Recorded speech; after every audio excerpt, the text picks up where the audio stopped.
Welcome back, my fellow agents. It is I, X7, your host of Zenorama, the podcast of heroes and monsters, and also the co-host of GD Explanations.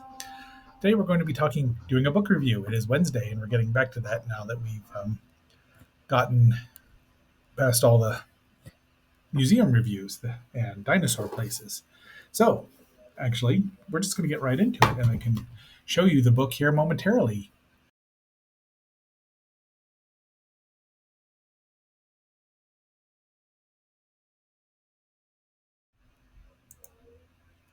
So first we are going to take a look at this really cool shirt, super cool shirt given to me by one Lilith Draco. Anyway, here's the book we're reviewing. I got this, I don't know, it was from the artist formerly known as Tamakaze. I got it probably 15 years ago. He gave it to me as a gift, birthday present. Let's just assume it was a birthday present. It was written in 1992 by one Harlan Lebo, and so this was pre-DVD by a good 7 years, maybe 5 years, and long before the Blu-ray had come out, with most of the information in the documentaries on it. But it's full. I mean, it's great. It runs approximately 224 pages, and it's full. It's got a bibliography of stuff that he used. It's very accurate. It's very well written. Talks about the trials and tribulations. So there's the book. And now, having said all that, please like, share, subscribe. Extreme close up. Vote in the poll. No poll. Leave a comment. That's what I wanted to say. And if you're wondering, I like to do this channel like it's live TV. I miss that sort of spontaneity and flubs. And I do get flub. I do get to flub a lot. I'll flub it up. So like, share, subscribe, leave a comment, and if you would, watch a couple more minutes. I don't know how popular this one will be, but it's easier than talking about the movie, because how much more can you talk about the movie? Having said all that, let's roll.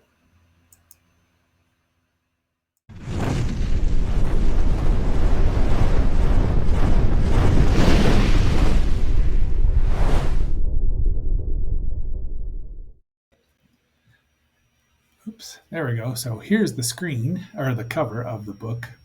And we're not going to talk too much about much of anything aside from just looking at some of the pictures and some of the behind the scenes notes that you don't get to see very often. And I'll talk to you a little bit about actually viewing the movie. I got to see it in a theater once upon a time in the 80s.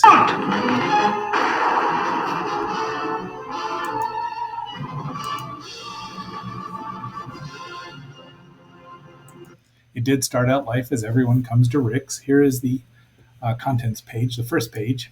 And then Julius Epstein, and he's probably since passed. This book is 30 years old, 33 years old now. And so many of the people have since passed. And it just, the whole MacGuffin here for Casablanca, of course, is the transit papers that cannot be questioned, not even by der Führer, Herr Schnickelgruber himself. Casablanca, city of hope and despair, located in French Morocco in North Africa. The meeting place of adventurers, fugitives, criminals, refugees, lured into this dangerous... So here I did spice things up a little bit, some color here with some production, some ads and things like that, just because they're fun. Here's the Warner's lot. Look at how huge that was. 1930s. Park Country Club Bar. So again, it's very, it's not a dry read. It's very good. There is Jack Warner, treacherous, hedonistic, and a tyrant. So it's full of things like that, much like Casablanca itself was. So there's some papers, pictures of papers here.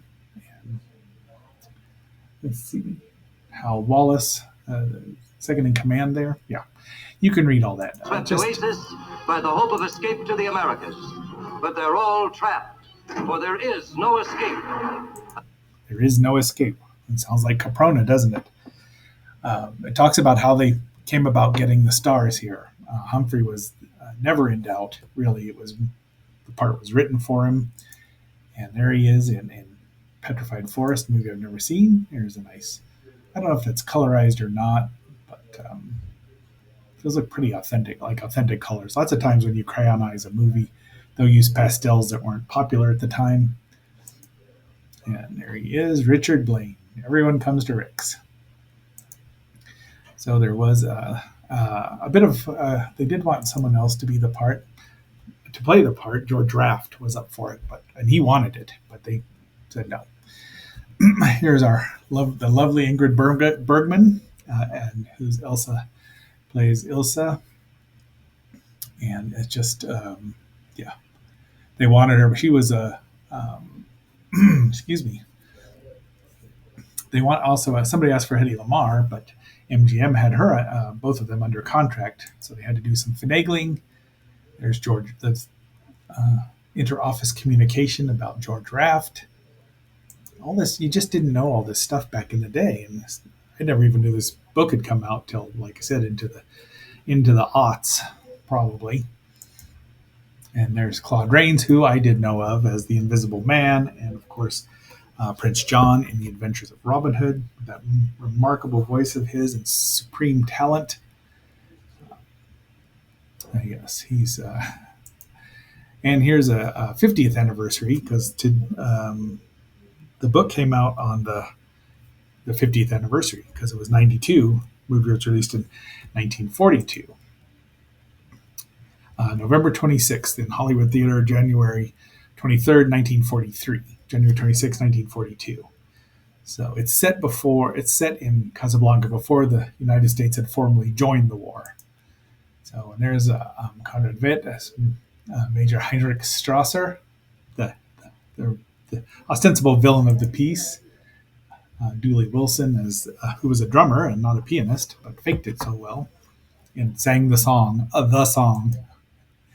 Peter Lorre, who was that's him from M, but there's a lot of humor in this movie. They talk about they call it a romantic drama in Wikipedia, and it is, but it's also very funny. Against this fascinating background is woven the story of an imperishable love and the enthralling saga of 6 desperate people. There's Sidney Greenstreet, who has been parodied in everything. I mean, to this day, you still see him, even if people don't know who he is. But he was in The Maltese Falcon also as the big bad, literally, in that movie. That was the stuff dreams were made of. And then, yeah, I mean, the war was starting to gear up here. We were going in, no matter how many isolationists didn't want us to. Each in Casablanca to keep an appointment with destiny. I was willing to shoot Captain Rhino, and I'm willing to shoot you. All right. Now, look, they're giving away the end of the movie right now, 45 seconds into the trailer. So here's some, that's right there where it changed a little bit. Major, you asked for it. He sure did ask for it. So the ending was always up in the air till the very end, which is astounding to me that they weren't 100% sure how to get it done. They figured it out, of course, but it's just, and they couldn't have ended it any other way, really. Rick was right, and he loved her enough to let her go, and that's rare, I'll tell you what. So here's another poster for it. Michael Curtiz directed many, many of their movies. It runs 102 minutes. The music, of course, was done by Max Steiner, who did King Kong. It's considered one of the greatest of all. King Kong, and I don't know, just hundreds of things. So it's a wonderful score. The movie's generally one or two of the greatest movies of all time.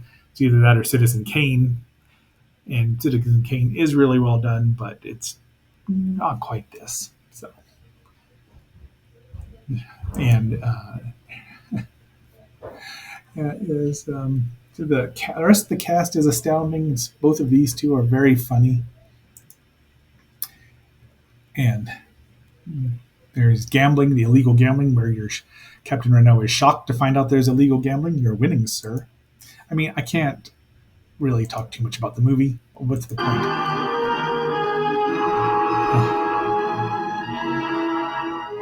If she can take it, I can.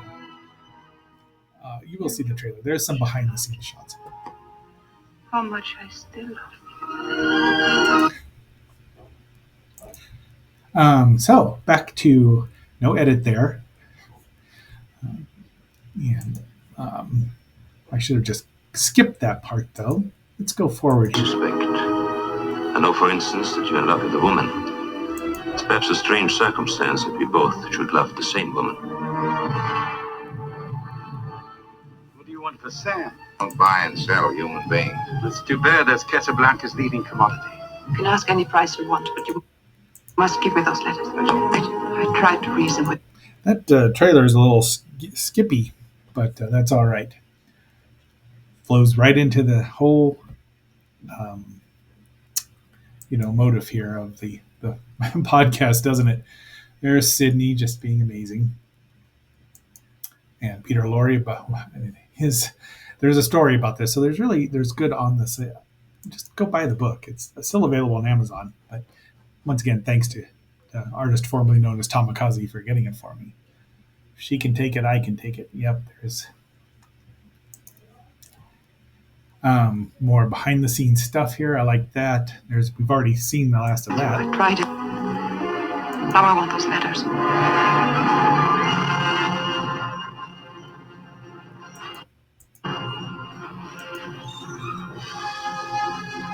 Yeah, we're just going to let the music play because it's great. You'll see the trailer at the end, of course. And once again, that final scene took a long time to finish. So I just can't recommend the movie enough. I can't recommend the book enough, even though you can find all of the information available online. But, I like having physical media, says the guy making a podcast right now. There's Max at the piano. Actually, that's an organ now, isn't it? And the most rousing scene in the movie, La Marseillaise versus Der Horch, the German national anthem from the Schnickelgruber worshippers. And there you go. And so the main story is that they lucked out so much because they were going to do it in 43, but as we'll see, the Yanks and the Allies invaded North Africa. And boom, right out, and it was huge. It's a huge movie. The cost of, say $1 million tops, and made almost $7 million at the box office. Records were scarce back then. It's hard to verify things. But there's our main cast of characters. And there's the back of the book. So that worked out really well. Once again, there's really not too much to add to this about the movie, except that I love it. I got to see the movie way back when, in the 80s. I was listening to an AM station because the Volvo I was driving at the time, being undercover and all, here in Fossilbed, the DJ mentioned he would be going to see Casablanca that night at the University of Colorado. And I'm like, well, I'm going to the movie tonight. I ended up sitting right next to him. So that was really cool.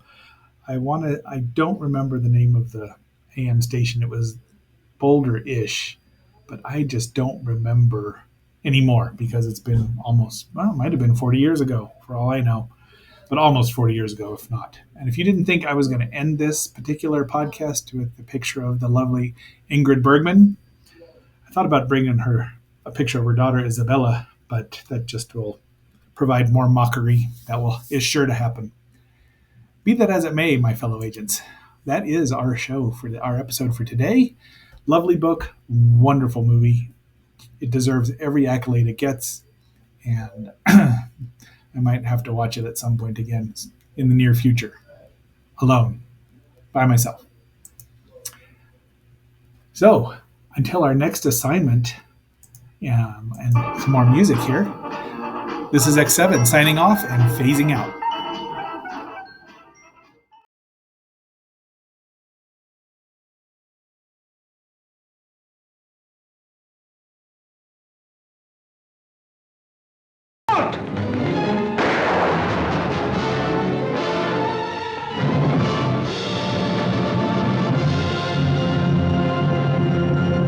Casablanca, city of hope and despair, located in French Morocco in North Africa. The meeting place of adventurers, fugitives, criminals, refugees, lured into this danger-swept oasis by the hope of escape to the Americas. But they're all trapped, for there is no escape. Against this fascinating background is woven the story of an imperishable love and the enthralling saga of 6 desperate people, each in Casablanca to keep an appointment with destiny. I was willing to shoot Captain Reno, and I'm willing to shoot you. All right, Major, you asked for it.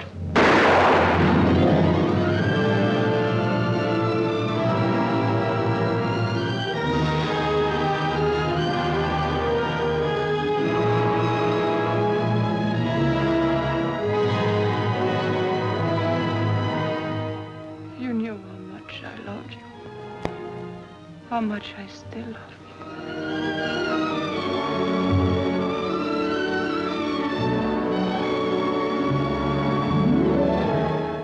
I know a good deal more about you than you suspect. I know, for instance, that you're in love with a woman. It's perhaps a strange circumstance that we both should love the same woman. What do you want for Sam? Don't buy and sell human beings. That's too bad. That's Casablanca's leading commodity. You can ask any price you want, but you must give me those letters. That's all. I tried to reason with you. I tried it. Now I want those letters.